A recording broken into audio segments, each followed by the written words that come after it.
Hi everyone. Are you having a good weekend? I am. Got my cast off, so my little foot is free. I still have to wear an ugly thing, but at least I can like see it and look at it, so I feel less complicated.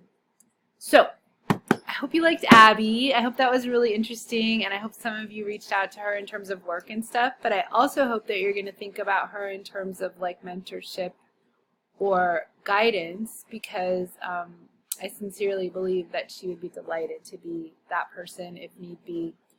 And of course I would be also, but just somebody working in a field, you know what I mean? So next week we have a couple things that I want to kind of hash out a little bit so that we are all ready for what comes next. The paper that you have due at the end of the semester, the individual semester-long career project, right?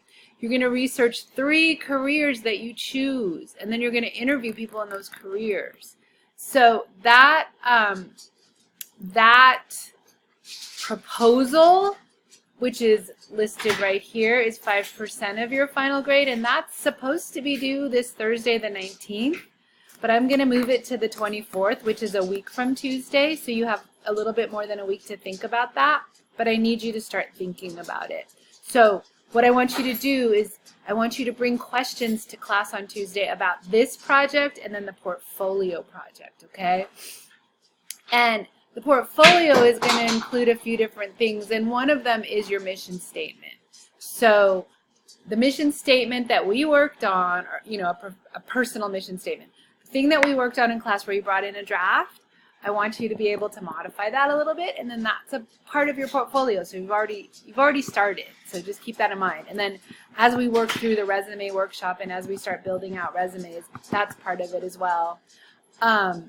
So we're going to talk about both of those things on Tuesday, and we're going to talk about grad school, and yeah, that's what we're going to do. So I look forward to seeing you guys on Tuesday. I hope you're enjoying this hot weather, but also like making sure that you're staying hydrated and doing all that good stuff. Take care. I'll see you soon.